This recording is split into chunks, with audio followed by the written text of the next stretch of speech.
ఉగ్రవాదం హింసపై అందరూ ఒకేలా స్పందించాలన్నారు AP deputy CM Pawan Kalyan. హిందువులకు ఉన్నది భారతదేశం ఒక్కటేనని, ఇక్కడ కూడా ఉండొద్దంటే ఎక్కడికి పోవాలని ఆయన ప్రశ్నించారు. పహల్గాం ఉగ్రదాడిలో చనిపోయిన మధుసూదన్ రావు కుటుంబానికి పార్టీ తరపున 50 లక్షల రూపాయల ఆర్థిక సాయాన్ని పవన్ ప్రకటించారు. యుద్ధ పరిస్థితులు వచ్చినా సిద్ధంగా ఉండాలన్నారు.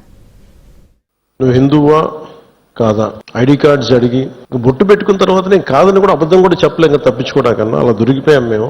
కోల్డ్ బ్లడెడ్ తో చంపారంటే షికారుకు వచ్చినట్టుగా వచ్చి వేటాడి వెళ్ళిపోయారు. ఎంత క్రూరంగా చంపారంటే నేను వైజాగ్ కూడా వెళ్ళాను చంద్రమౌళి గారి ఇంటికి. ఎక్కడ తల ఉండాల్సిన చోట తల లేదు. 35 బుల్లెట్లు 40 బుల్లెట్లు తింపారు తనలో. జాతీయ సమస్యల గురించి నేను మాట్లాడుతున్నప్పుడు చాలా హాస్యాస్పదంగా ఉండేవాళ్ళు అందరూ నాతో. నీకెందుకు ఇవన్నీ స్టేట్ విషయాలు చూసుకుంటే state is a part of the country కదా, state is a part of the nation. How do we ignore? భారతదేశంలో అదంతా దాడితో పాకిస్తాన్ వస్తుంది. ఆ హద్దులు బాగలేనప్పుడు దాని ప్రకంపనలు ఇక్కడ దాకా వస్తాయి. Border management is very essential. Country సరిహద్దుల్ని మనం చూసుకోకపోతే నాయకులుగా వచ్చే ఉపద్రవాలు ఇలా ఉంటాయి. మన దేశం ఎప్పుడు కూడా చాలా మెత్తని దేశం. ఉగ్రవాదులకి ఎందుకు సమాధానం చెప్పలేం?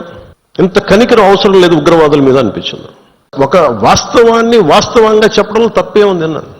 When you are targeted based on your religion, let us say it. మన నాయకులు ఇంతమంది ముస్లిం నాయకులు ఉన్నారు ఇక్కడ మనకి. ఈ రోజున మనం వివక్ష చూపించామా? ఎన్ని వేల మందిని చంపేశారు. కొన్ని లక్షల మంది కశ్మీరీ పండిట్స్ ని వలసపోయేలా చేశారు. ఇది నా సమస్య కాదు వదిలేస్తే కశ్మీరీ పండిట్లు అక్కడే ఉంటారు, అక్కడే పుట్టారు, అక్కడే పెరిగారు. ఫస్ట్ ఇయర్ బాగానే ఉంది కానీ 86, 87, 88కి చాలా ఇబ్బంది అయిపోయింది. ఇంకా 89 దగ్గరికి వచ్చేటప్పటికి షూటింగ్ జరుగుతుంటేనే గొడవలు అయిపోయాయి. ఆ రోజు నుంచి ఈ రోజు దాకా కశ్మీర్ ఎప్పుడు ఒక మండుతున్న సమస్య. Kashmir is an integral part of India. It will be an integral part of India for ever. భవిష్యత్తులో ఇలాంటి సంఘటనలు జరగకుండా ఉండాలి. ఉగ్రవాదులు టార్గెట్ చేసి హిందువులు చంపారు. ఇది సత్యం. సూదన్ గారి భార్య ఇఫ్ ఆమె ముస్లిం నన్ను స్పేట్ చేసేవాళ్ళు సార్. నన్ను చేసింది పాపం బీయింగ్ హిందూ పుట్టడమా మేము చేసింది? భర్త చనిపోయినప్పుడు ఇలా మేము టీవీలో కనిపించి మా బతుకులు బయటకు వచ్చినాయి. మా భర్త చనిపోయాడు, అది చెప్పుకోవాల్సిన దుస్థితి మాకు వచ్చిందని బాధపడుతున్నారు. మిమ్మల్ని అనకూడదని మళ్ళీ అన్నారు. మీరందరూ ఇస్తేనే కదా నమ్మకం. మోదీ గారి ప్రభుత్వం, ఎన్డీఏ ప్రభుత్వాన్ని కదా మేము భరోసాతో కదా మేము వెళ్ళింది. కాక మేము కశ్మీర్ మొత్తం భారతదేశ ప్రభుత్వాన్ని చూశారు. అవును, నన్ను ఆ తిట్లు నేను తీసుకున్నాను. మత ప్రాతిపాదికన చంపటం ఇది మటుకు అస్సలు ఏమాత్రం సహించలేను. సెక్యులర్ పదం అని యాడ్ చేయకముందు 70s లోనే వీఆర్ సెక్యులర్. బట్ వేరస్ మన దేశంలో పాకిస్తాన్లో ఎంత జనాభా ఉందో ముస్లిం జనాభా అంత జనాభా ఇక్కడ ఉంది. That's what India is. నిజంగా ఇంతమంది ముస్లిం పాపులేషన్ ఉంటుందా? 2 రాష్ట్రాల మధ్య కూడా తెలంగాణ కానీ ఆంధ్ర కానీ ఇక్కడ నుంచి మీరు వచ్చేస్తే మా ఉద్యోగాలు పోతున్నాయనే కదా సెపరేట్ స్టేట్ అయింది.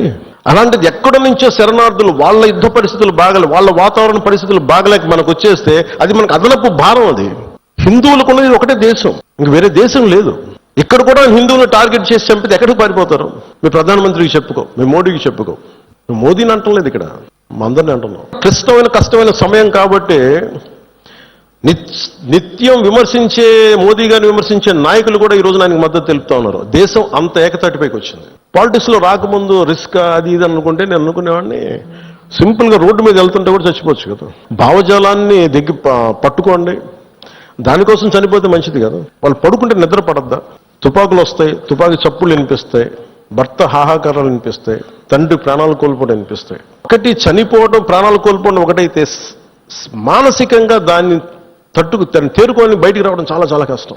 పార్టీ తరపు నుంచి ఆయనకి ఒక 50 లక్షల రూపాయలు ఆయన కుటుంబానికి అందజేస్తున్నారు. రాష్ట్ర ప్రభుత్వం నుంచి కూడా ఇంకొంచెం అదనంగా మనం ఇవ్వగలమా లేదనేది గౌరవ ముఖ్యమంత్రి శ్రీ నారా చంద్రబాబు నాయుడు గారితో కూడా ఒకసారి చర్చించి నిర్ణయం తీసుకుంటాం. మీకు ఏ కష్టం వచ్చినా సరే మేము ఉన్నాం.